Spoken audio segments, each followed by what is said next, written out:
Notre speaker, après des études d'ingénieur à l'ESPT et au MIT. À Boston, il est devenu un expert en stratégie sur les secteurs du transport et de l'énergie, conseiller stratégique auprès de France Stratégie. Mesdames et messieurs, vos applaudissements pour Nicolas Meillan.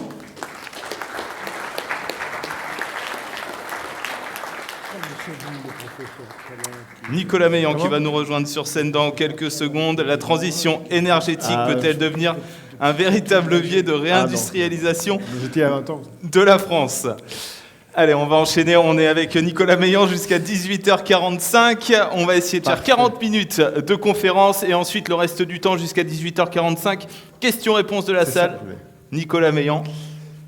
Merci beaucoup. C'est parti. Merci. Écoutez, je suis très content d'être avec vous ce soir pour essayer de répondre à cette... je vais partir du micro parce que je crois que ça... Essayer de répondre à cette question. La transition énergétique peut-elle devenir un véritable enjeu à la réindustrialisation? Et pour essayer de répondre à la question, déjà, on va essayer de faire un diagnostic que je vais partager avec vous. Donc, on ne va pas aussi avoir beaucoup de blabla. Comme on est en fin de journée, que vous avez eu déjà beaucoup de conférences, on va aller droit au but. J'ai pas l'habitude de... Enfin, j'ai l'habitude de dire ce que je pense. J'espère que ça ne vous gênera pas. Et donc, on va commencer directement avec cette... On va juste faire un petit rappel parce que l'énergie, c'est un sujet qui est un peu compliqué. Les émissions de CO2 aussi. Et parfois, dans les médias, on vous présente certaines informations et pas d'autres. Aujourd'hui, on va un peu parler des autres. Alors déjà l'énergie, transition énergétique, alors c'est vrai que c'est quelque chose qui existe, en tout cas qui a existé, puisque là, il y a un pays qui a déjà fait une transition énergétique, c'est à peu près le seul au monde, et ce pays, c'est la France. Mais c'était il y a 40 ans. C'est quand on a, en 1973, avec les chocs pétroliers, décidé de remplacer notre production d'électricité, qui était à majorité à base de charbon, par du nucléaire. Donc on a remplacé charbon, pas nucléaire. C'était une transition, alors pas énergétique, électrique. Je rappelle que l'électricité, c'est la moitié de l'énergie. L'autre moitié, c'est notamment le pétrole et le gaz.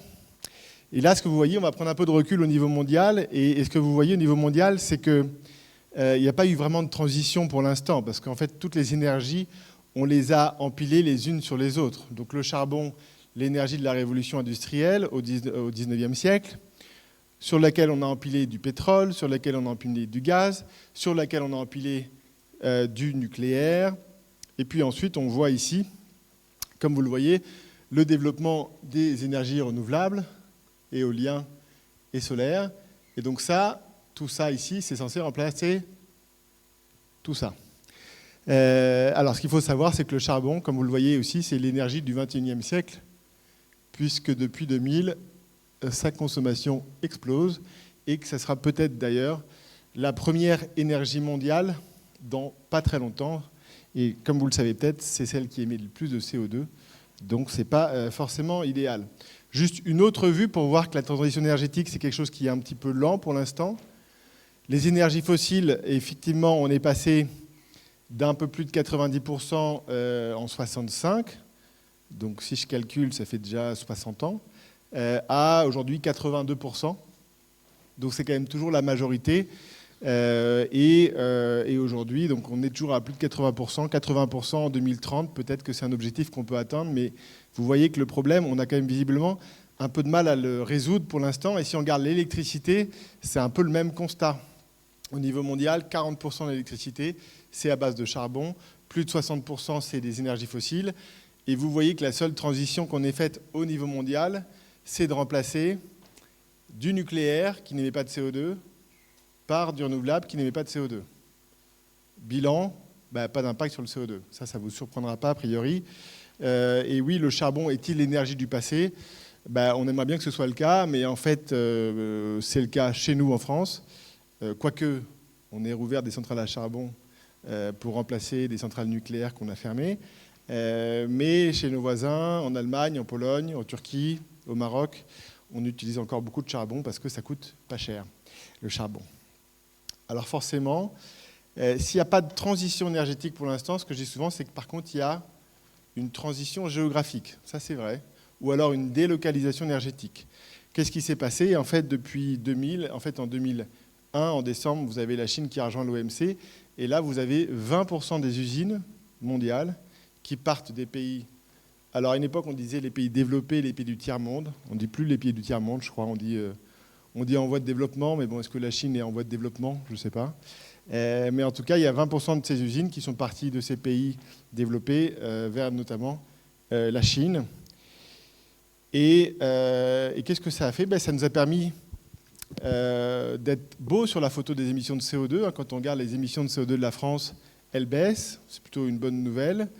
Mais quand on regarde les émissions de CO2 par secteur, c'est pas le même constat. Sur le transport, eh bien là, ça a augmenté depuis 1990. Sur le bâtiment, là, c'est un petit peu diminué. L'agriculture aussi. L'énergie, ça a baissé. Pourquoi? Parce qu'on a aussi remplacé du fioul dans le chauffage et du charbon dans l'électricité. Mais le secteur qui a vraiment baissé ses émissions, malheureusement, c'est l'industrie. Comment on baisse les émissions dans l'industrie? Il y a deux façons de le faire. Soit on fait de l'efficacité énergétique, on améliore les processus, donc ça c'est plutôt une bonne façon de le faire. Soit on ferme l'usine. Ça c'est une moins bonne façon de le faire. Et un des problèmes aujourd'hui qu'on a en France, c'est qu'en fait, le moyen le plus efficace qu'on ait trouvé pour faire baisser nos émissions de CO2, c'est de fermer nos usines. Ça marche bien puisque nous sommes au niveau de la Grèce en termes de part de l'industrie dans le PIB à moins de 10%, mais ce n'est pas non plus idéal pour l'emploi, pour la balance commerciale et un certain nombre de choses. Alors c'est d'ailleurs très visible sur ce graphique, parce qu'en fait quand on vous parle des émissions de CO2, on parle des émissions locales, mais on oublie, peut-être volontairement, les émissions importées, ce que vous achetez vous. Et donc là, vous les avez sur ce graphique. Donc en gris, c'est ce qui est nos émissions locales, gris foncé, émissions des ménages, gris clair, la production intérieure. Et ce qui est en bleu et bleu-gris, ça c'est ce qu'on importe. Les émissions importées ont doublé depuis 1990. Et aujourd'hui, elles représentent plus de la moitié de notre empreinte carbone. Donc plus de la moitié de notre impact sur le climat, ce sont nos importations. Et vous voyez qu'on pouvait se réjouir en 2020 et 2021 que l'empreinte carbone diminuait. Un manque de peau en 2022, ce n'est pas le cas. Ça repart à la hausse. Et vous voyez l'empreinte carbone par habitant qui repart de 8,5 à 9,2. Donc ça, c'est concrètement la vraie photo de notre impact sur le climat. Et aujourd'hui, vous voyez que les importations, est-ce qu'on fait quelque chose pour s'y attaquer, pour les réduire, pour les décharbonner? Non. Est-ce qu'on en parle pendant les apéros géants annuels que vous avez, qui s'appellent autrement dit les COP? Non plus. On regarde que ce qui se passe chez nous. Alors forcément, comme on ne regarde pas plus de la moitié du problème, il n'est pas surprenant que le problème ne soit pas résolu. Et en 2023, nous n'avons jamais émis autant de CO2 dans toute l'histoire de l'humanité. Pourquoi? Parce que en 2023, nous n'avons jamais consommé autant de charbon. Alors néanmoins, nous avons quelques pistes pour pouvoir faire baisser les émissions de CO2. Vous les avez sous les yeux. Ça s'appelle un choc pétrolier. Ça s'appelle les banquiers, qui sont assez bons. Une bonne crise financière, ça fonctionne bien. C'est un peu douloureux aussi, mais alors ça fonctionne bien, mais malheureusement, c'est pas pérenne dans le temps. Généralement, ça se rattrape. Et puis, vous avez aussi la dernière trouvaille pour faire baisser les émissions de CO2, qui est le pangolin, qui fonctionne aussi. Mais une fois de plus, c'est pas pérenne. Il faudrait qu'on trouve des pangolins tous les ans. Et ça, a priori, on n'a pas encore trouvé la solution. Alors bien évidemment, le vrai problème des émissions de CO2 au niveau mondial, qui nous impacte tous localement, c'est que forcément, comme on ne parle pas de l'éléphant dans la pièce, eh bien, il y a peu de chances qu'on les résolve. Et l'éléphant dans la pièce, je vous ai mis là les émissions de CO2 à base de charbon. J'ai pris un peu de recul. On s'est bien à partir de 1750. Donc vous voyez notamment les États-Unis, qui sont pas mal industrialisés ici, avec l'automobile, entre autres. Et puis vous voyez, à partir de 2001, cet ovni qui est la Chine. Alors, on peut se plaindre de la Chine, mais c'est notre téléphone portable, nos panneaux solaires, nos éoliennes, nos ordinateurs, et demain, a priori, peut-être nos voitures. Donc voilà, donc tant qu'on ne parle pas de ce problème-là, alors j'ai quand même une bonne nouvelle à vous dire, c'est qu'en fin de présentation, je vous présenterai en exclusivité la solution, parce qu'il y a une solution. Et il faut garder, moi je suis très optimiste, J'ai la solution. Alors le problème, c'est que je n'ai pas les hommes pour la mettre en place. C'est toujours ça qui coince, mais j'ai déjà la solution. C'est déjà pas mal. Alors, on continue. On va parler un peu de pétrole aussi. Vous savez, ce fameux pic pétrolier.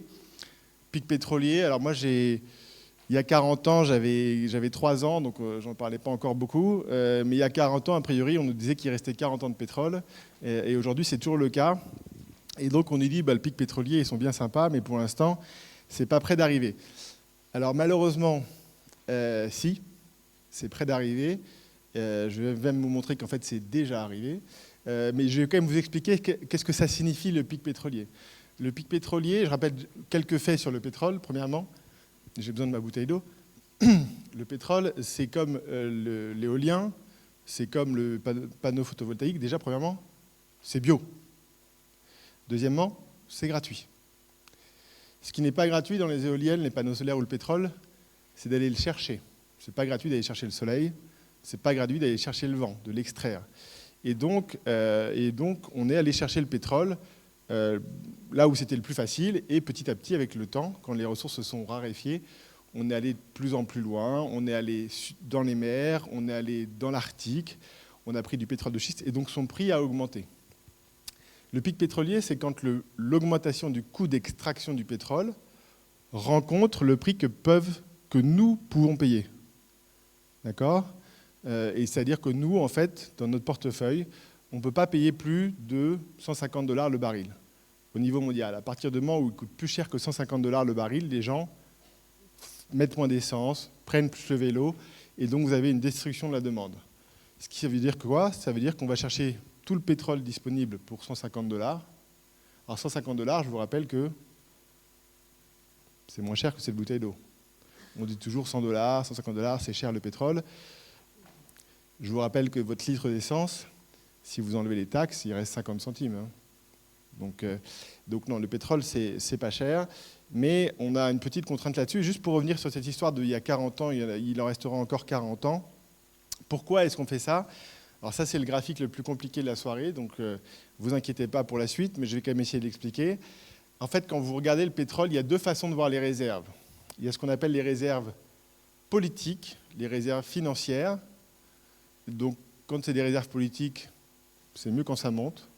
Et pourquoi est-ce que ça monte ? Parce qu'en fait, eh bien, typiquement, vous allez voir quelqu'un comme Hugo Chavez en 2010, vous allez lui demander quelles sont tes réserves de pétrole, et il va vous dire, écoutez, quelles sont les réserves de l'Arabie Saoudite ?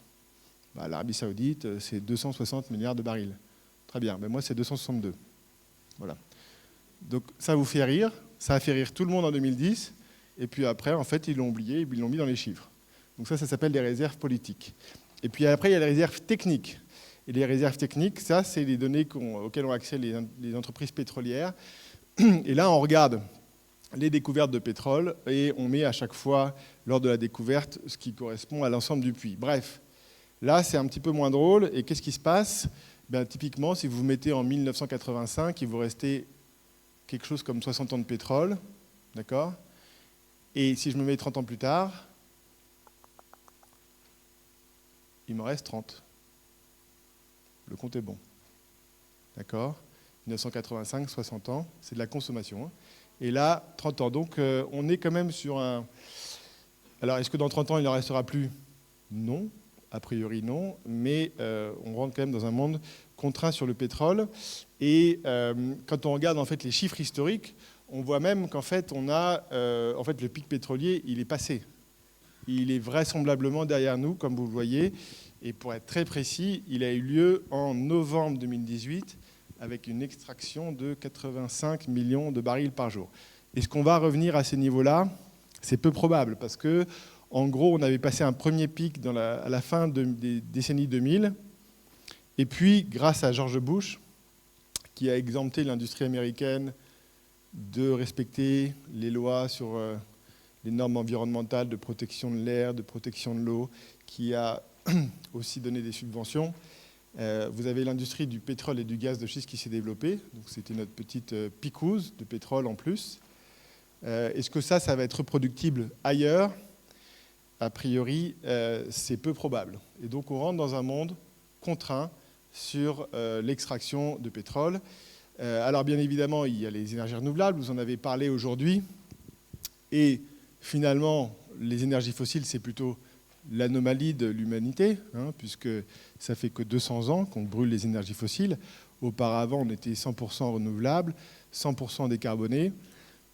Alors effectivement, ça se développe assez rapidement. Là, je vous ai mis les chiffres pour 2021. Vous avez pour tous les pays, dans la consommation d'énergie, la part de nucléaire, de renouvelables et d'hydroélectricité.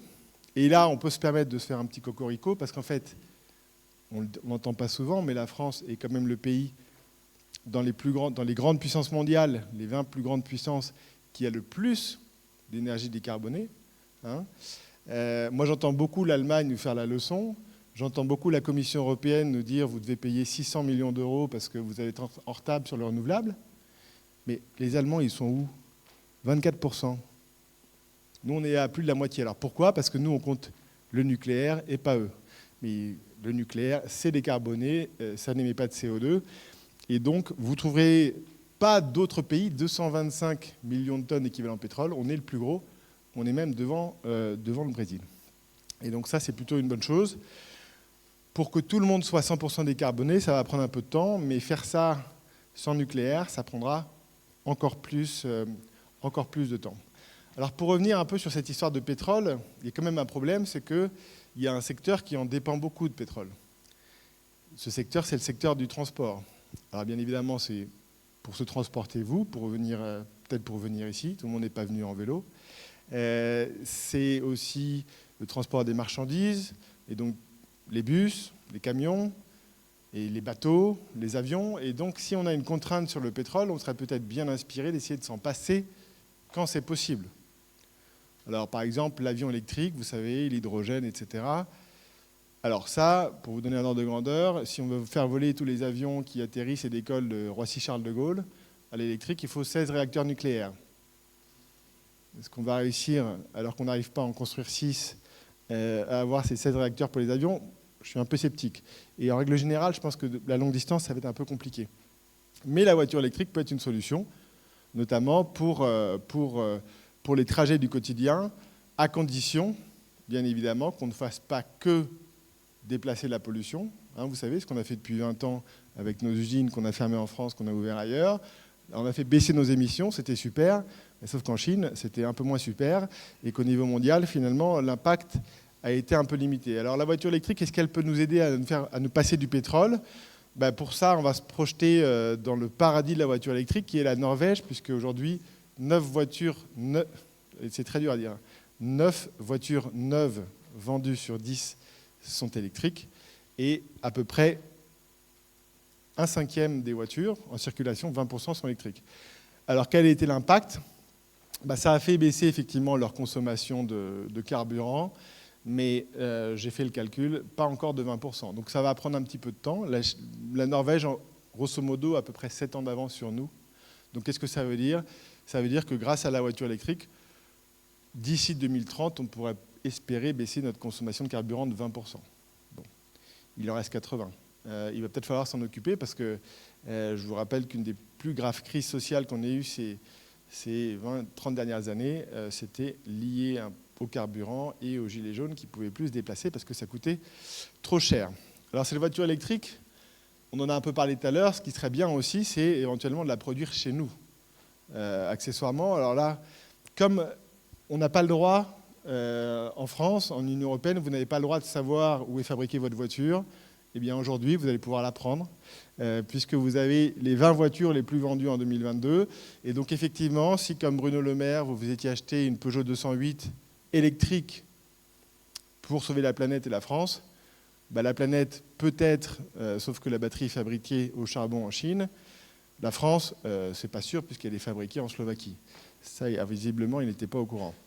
Et donc, en fait, c'est plus facile de regarder celles qui sont fabriquées en France. Vous avez donc Peugeot 308, Peugeot 3008, Toyota Yaris, une belle réussite qui montre qu'il est possible de mettre des usines en France. Alors pourquoi Toyota y est arrivé? C'est le seul constructeur étranger qui a une usine en France.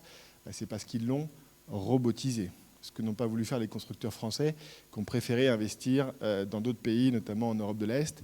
Mais avec des usines modernes, on est capable de produire en France parce que l'impact du coût de la main-d'œuvre est plus limité, vu que ce sont des robots, plus de robots qui travaillent. Je vous montre juste ce petit graphe, la balance commerciale. C'est quelque chose dont on parle une fois par an, généralement. C'est vers le 10 février, quand les chiffres du commerce extérieur sont publiés. Il y a quelques articles, une dizaine dans les médias, et puis après, on attend l'année d'après. En 2022, on en a peut-être un peu plus parlé, parce on s'est approché des 200 milliards d'euros de déficit. Alors nous, en France, on a l'habitude, mais il faut savoir qu'on est mauvais. On est non seulement les plus mauvais élèves au niveau européen, mais au niveau mondial, on doit peut-être être les pires aussi. Je réfléchis parce qu'il y a les États-Unis qui ne sont pas très bons non plus, mais ils sont quand même beaucoup plus gros que nous, les États-Unis. Mais moins 200 milliards d'euros de déficit, des pays comme l'Italie est en excédent. L'Espagne, ils ne doivent pas être très loin. Alors bien évidemment, l'Allemagne, ils sont plutôt à plus de 100 milliards. Et on voit qu'en 2023, ça s'est amélioré. Ça, c'est une bonne nouvelle. Alors pourquoi est-ce que ça s'est amélioré? C'est toujours une bonne nouvelle qui peut en cacher une mauvaise. Les prix de l'énergie ont diminué, donc ça, c'est plutôt une bonne chose. Les prix de l'énergie, c'est ce qui est en Bordeaux, là, ici. Et vous voyez quelque chose, c'est que pour la première fois, l'industrie manufacturière, notre déficit s'est amélioré. Alors, est-ce que c'est une bonne nouvelle ou est-ce que c'est une mauvaise nouvelle? Moi, je suis allé regarder les chiffres pour essayer de comprendre. Je me suis dit, mais c'est génial, c'est les 30 glorieuses de Bruno Le Maire qui sont de retour, c'est la réindustrialisation, on y croit. Non, c'est pas ça, en fait. C'est que comme les Français ont moins d'argent, ils achètent moins. Et comme leurs achats, c'est des importations, on importe moins. Et donc, mécaniquement, vous réduisez votre déficit commercial. Ce qui n'est pas une mauvaise chose en soi, mais ce qui traduit en fait une nouvelle un peu moins bonne. Sur la voiture électrique, je vous ai dit qu'il fallait regarder un peu où c'était fabriqué.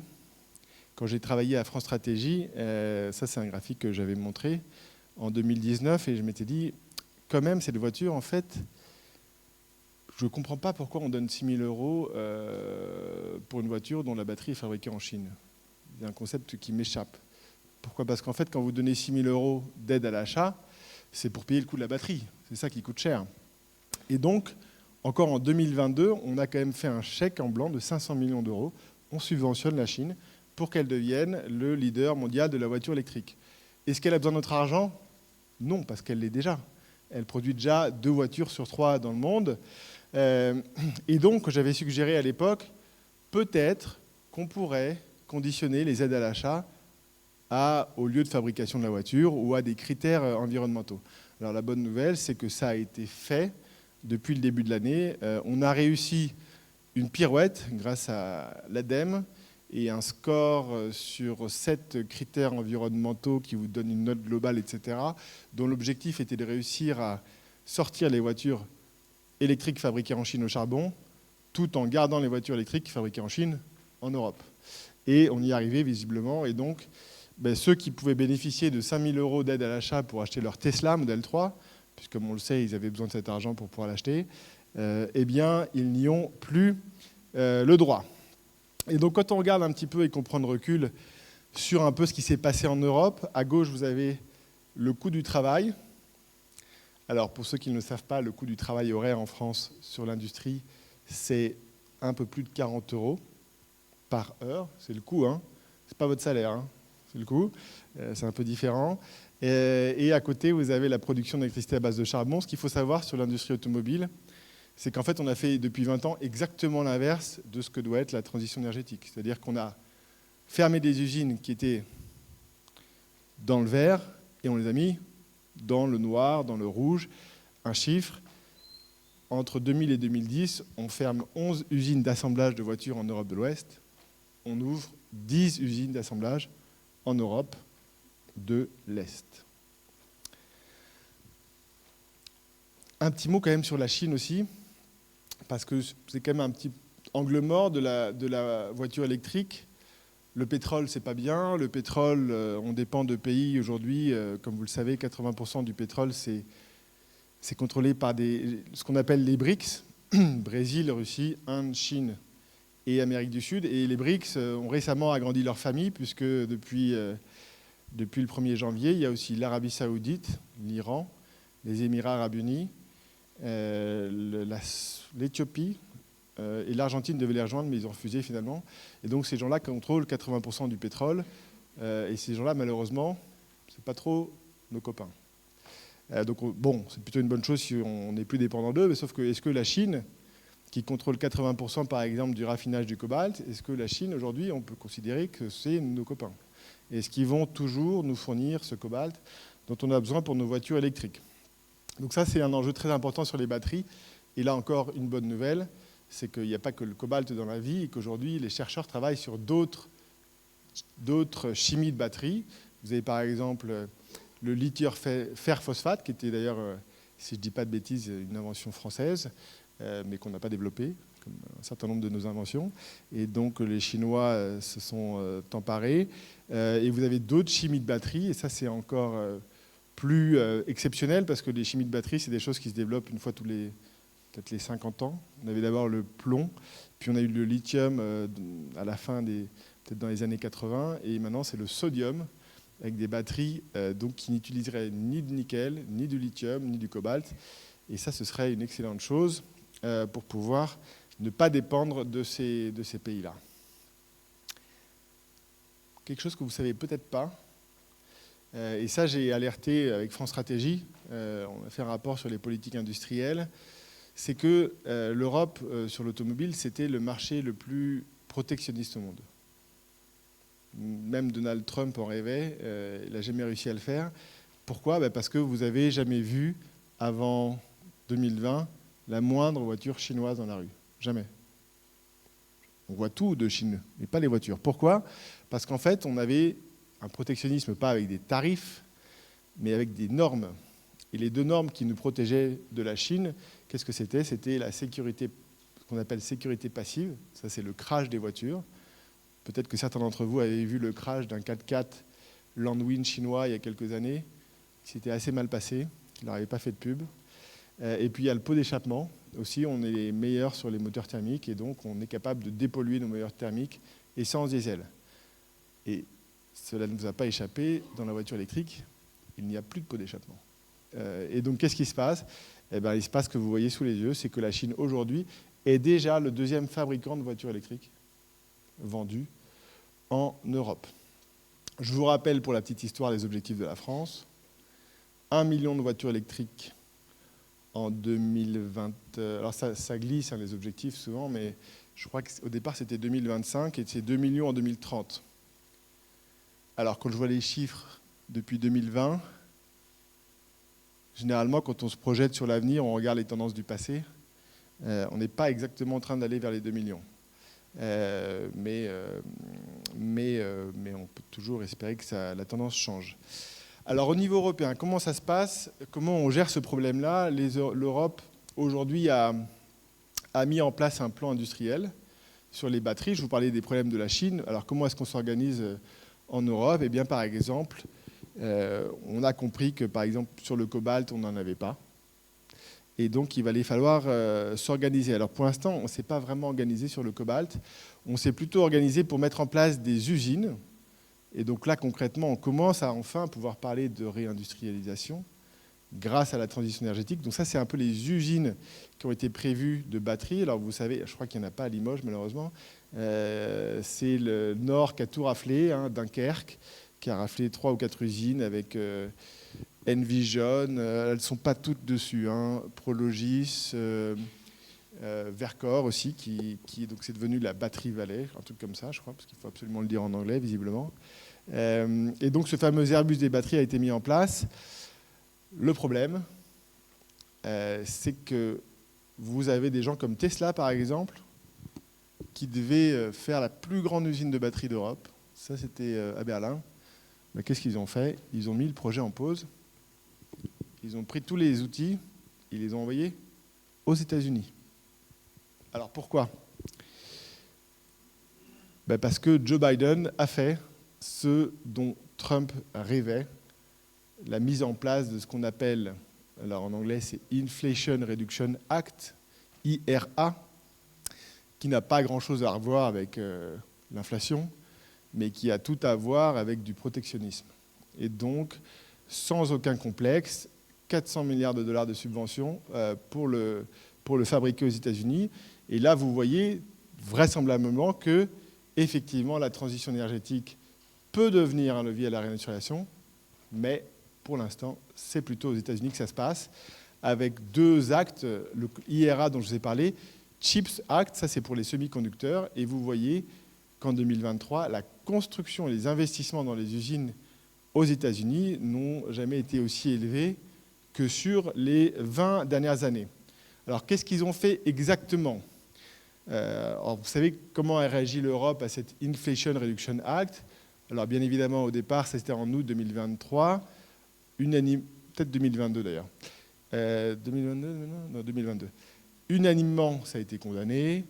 L'Europe, par la personne de Ursula von der Leyen, a dit « Nous allons vous attaquer à l'Organisation mondiale du commerce, nous allons protester ».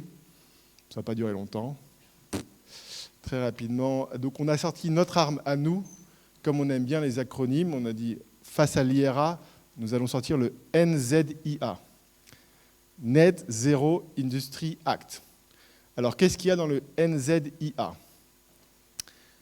400 milliards de dollars alloués aux États-Unis, 20 milliards en Europe. 75% dans les batteries, donc ça veut dire qu'il en reste 16. Comment ça se passe aux États-Unis ? C'est un crédit d'impôt. Crédit d'impôt, c'est très simple. 45 $ du kilowattheure, la batterie, ça coûte 100 $ du kilowattheure, donc grosso modo, on vous paye la moitié du coût de la batterie. Comment ça se passe en Europe ? C'est une subvention qu'il faut négocier au cas par cas et qui peut couvrir 20% de l'investissement total. Aux États-Unis, 50%. Comment est-ce qu'on aide l'achat des voitures électriques ? Alors, je vous l'ai dit, en France, on a cette aide maintenant qui est calculée sur ces 7 critères environnementaux, donc on peut se réjouir. Alors, en Allemagne, il y avait une aide aussi, mais ils l'ont supprimée en décembre pour pouvoir rester dans le critère des 3% de Bruxelles, donc il n'y a plus d'aide en Allemagne. Aux États-Unis, sans aucun complexe, 7 500 $ si la voiture est fabriquée aux États-Unis. Made in USA. Nous, non, Made in Europe, on ne pouvait pas, donc on a essayé de trouver des contournements parce qu'on aime bien rester dans les règles de l'OMC, vu que c'est nous qui avons un peu propagé cette histoire de concurrence libre et non faussée dans le monde entier, un peu, à mon avis, à notre détriment, notamment pour nos agriculteurs. Mais pas que. Alors, et puis un truc qui est différent aux États-Unis, c'est que nous, en Europe, on n'a pas d'objectif de sourcing local des batteries. Les Américains, eux, ils savent que dans les batteries, il y a des métaux. Et donc, ces aides, elles sont aussi conditionnées au fait que les composants de la batterie, parce qu'une batterie, vous avez les usines qui assemblent les cellules, vous avez une usine qui fabrique les cellules, vous avez après une usine qui fabrique l'anode et la cathode qui vont dans la cellule, et puis après une usine qui fabrique les poudres, et puis après vous avez les métaux. Et donc les Américains, ils disent, moi je veux bien donner des subventions, mais en 2029, il faudra que 80% des métaux soient produits aux États-Unis. Et ça, c'est très important. Autre chose qu'ils ont aux États-Unis, c'est que par exemple, sur les voitures, quand vous allez acheter en concession une voiture, il y a marqué où est assemblée la voiture. Elle est assemblée dans l'état du... Où est assemblée la boîte de vitesse. Ça, c'est interdit en Europe. Il est interdit de dire où est fabriqué les produits, sauf pour les légumes et les fruits, puisque c'est de la... comment ils appellent ça ? C'est la discrimination, je crois, entre pays. Enfin, on n'a pas le droit de dire où c'est fabriqué. Donc quand vous les relocalisez, les gens achètent du Made in France, mais ils n'ont pas le droit de savoir que c'est fabriqué en France, c'est pas facile. Et puis il y a un autre point qu'ils ont aux États-Unis aussi, c'est qu'ils ont une énergie beaucoup moins chère que nous. Et c'est pour ça que Tesla est parti aux États-Unis, c'est que aujourd'hui, les batteries des voitures électriques, c'est pas fabriqué à base de panneaux solaires, c'est fabriqué à base de gaz naturel. Et le gaz naturel, malheureusement, en Europe, eh bien, je regardais par exemple, là vous avez les prix du gaz naturel, donc vous êtes au courant qu'il y a une crise sur l'énergie, que ça a beaucoup augmenté. Mais là, ça a pas mal baissé. 25 € du mégawattheure. Donc on se dit super, les prix sont revenus assez bas. Mais à 25 € du mégawattheure, le prix du gaz naturel en Europe est toujours 4 fois plus cher qu'aux États-Unis. On a toujours un rapport de 1 à 4 sur le gaz avec les Américains. Et comme en Europe, le prix de l'électricité est indexé sur le gaz, et que c'est le cas d'ailleurs aux États-Unis, puisque c'est un système de fixation des prix sur la centrale marginale, qui est souvent une centrale à gaz, eh bien, notre électricité est aussi 3 à 4 fois plus chère qu'aux États-Unis. Et donc, se battre face aux États-Unis et à la Chine, qui, eux, concrètement, sont en train de se réindustrialiser avec la transition énergétique, ça va nécessiter de prendre des décisions. Alors, je vous l'ai dit, le marquage d'origine obligatoire, mais bon, c'est pas ça qui va changer la donne, parce qu'on a quand même des écarts de prix. Et donc, on en arrive à la fin de ma présentation. Et je vous avais promis quelque chose, et donc c'est le moment d'en parler. Ça fait longtemps que je réfléchis, pour tout vous dire, je crois que ça fait depuis 2012 que j'essaie de réfléchir à une histoire de protectionnisme intelligent. À l'époque, quand j'en parlais, c'était pas très bien vu, le protectionnisme intelligent. Quand je disais qu'il fallait mettre une taxe carbone aux frontières de la France, c'était pas très bien vu. Et puis après, Donald Trump a fait ça, c'était toujours pas très bien vu d'ailleurs. Et depuis, la Commission européenne le fait, à sa manière, bien sûr, c'est-à-dire avec le mécanisme d'ajustement carbone aux frontières, MACF. Alors pour moi, c'est plutôt de la communication qu'autre chose, parce que je crois qu'à mon avis, l'impact de ce mécanisme, ça va plutôt être de désindustrialiser encore plus, et je pourrais vous dire pourquoi après. Voici la solution. Quelle est la solution? Moi, je pense qu'on a 2 problèmes. On veut, 1, réindustrialiser notre pays, et 2, accessoirement, moi j'en ai toujours l'ambition, peut-être pour vous, pour nos enfants, pour nos petits-enfants, réussir à faire baisser les émissions de CO2 au niveau mondial, sans compter sur les banquiers ou sur les pangolins. Donc nous, on a réfléchi à ça, et d'ailleurs, c'est dans le cadre d'un groupe de travail sur un des objectifs du développement durable des Nations Unies. On a vu qu'il y en avait 17, et le 7e, qu'est-ce que c'est? C'est énergie abondante, propre, bon marché pour tous. Et donc moi, j'ai participé à un groupe de travail où je représentais la France, qui est les ingénieurs et les scientifiques de France, EIESF, qui participent à un groupe de travail des ingénieurs d'Europe.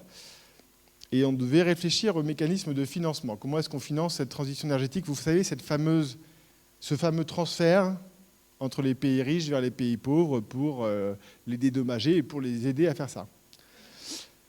Eh bien, ce qu'on s'est dit, on est parti du constat que le problème, j'espère que maintenant vous êtes d'accord avec moi, le charbon, c'est un gros problème. La fabrication de tous nos objets au charbon, c'est un problème. Et donc, on va se dire, on va faire un club charbon. On va prendre les pays, alors juste pour vous donner un autre exemple, il y a une dizaine d'années, il y avait un prix Nobel qui s'appelait William Nordhaus, qui était américain. Lui, il avait voulu faire un club climat. Et dans le club climat, en fait, il prenait un groupe de pays qui avaient tous mis en place une taxe carbone, je crois autour de 50 € la tonne. Et aux frontières de ce pays-là, il mettait une taxe aux frontières sur les autres de 4%. Et comme ça allait mettre les bons élèves ensemble et ça allait inciter les mauvais à les rejoindre.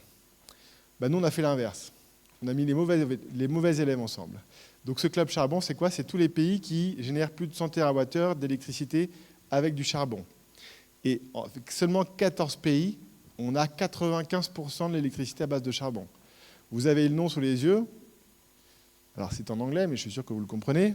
Chine, Inde, États-Unis, Japon, Corée du Sud, Indonésie, Afrique du Sud, Russie, Allemagne, Australie, Pologne, Taïwan, Turquie, Vietnam.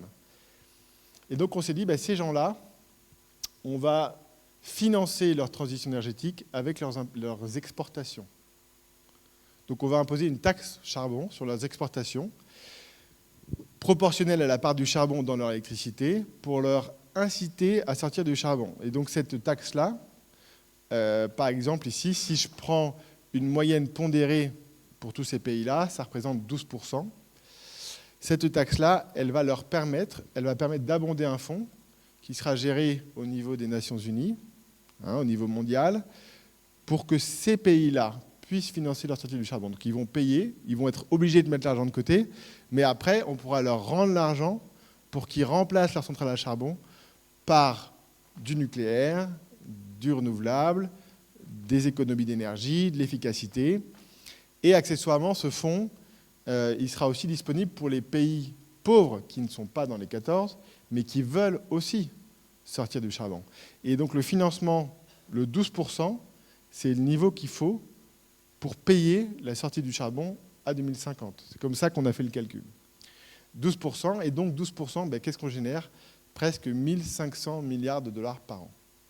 Alors pour vous donner un ordre de grandeur, il y avait un prix Nobel, pas un prix Nobel, j'arrête avec mes prix Nobel, il y avait, si d'ailleurs, il l'est peut-être d'ailleurs, Nicolas Stern, non, c'était un anglais, lui il avait chiffré le montant du financement de cette transition énergétique, ce transfert, à 2500 milliards de dollars. Ça c'est ce qu'il avait chiffré. Ce que la COP de Paris, qui est la numéro 21 si je ne dis pas de bêtises, elle avait acté 100 milliards de dollars de transfert, 2500, 100. Et la réalité, c'est 10. 2500, 10. Donc voilà, donc cette idée, 1500 milliards de dollars qu'on va générer, et bien évidemment, vous l'avez compris, pour nous, ça va permettre de renchérir. Vous remarquerez que tous nos concurrents sont dans la liste, et donc ça va renchérir le produit de leur biens manufacturés, et donc nous, ça va nous rendre plus compétitifs. Et ça va nous permettre enfin de pouvoir réindustrialiser, parce que je ne crois pas une seconde que nous pourrons réindustrialiser la France si on n'agit pas sur les coûts de ces gens-là, à moins qu'on se retrouve tous au salaire et à la protection sociale des Chinois. Mais je ne suis pas sûr que ce soit notre projet. Donc voilà pour cette petite idée. On a publié, alors j'ai fait ça avec Philippe Charlez, on a publié une petite tribune, la première dans le Figaro il y a quelques semaines, et on vient d'en remettre une hier dans Marianne. Donc voilà, on essaye de diffuser cette idée. Moi personnellement, parce que j'y réfléchis depuis longtemps, je suis convaincu que c'est la seule qui puisse permettre de réindustrialiser grâce à la transition énergétique. Mais maintenant, pour que ce soit mis en place, vous l'aurez compris, il faut que ça se décide dans ces apéros géants, qu'on appelle autrement COP. Vous savez combien ils étaient à Dubaï ou pas? Moi j'ai appris, je pensais qu'ils étaient moins nombreux que ça, donc c'est pour ça que je vous pose la question. L'objectif les organisateurs étaient déçus parce qu'ils n'ont pas eu autant de personnes qu'ils voulaient.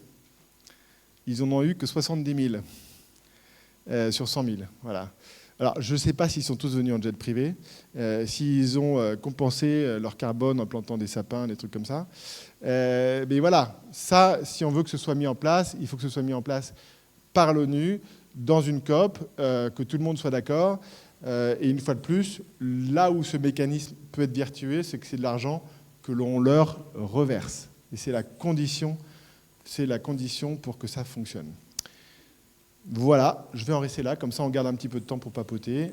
Et si vous avez des questions, bien évidemment, il n'y a pas de sujet tabou, donc n'hésitez pas. La dernière fois que je suis venu à Limoges, c'était il y a 20 ans, c'était pour faire un match de rugby. Alors on m'a expliqué que c'était un peu le thème du micro, là.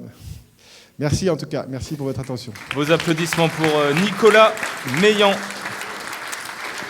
pour keynote exceptionnelle. Merci beaucoup Nicolas Meillan.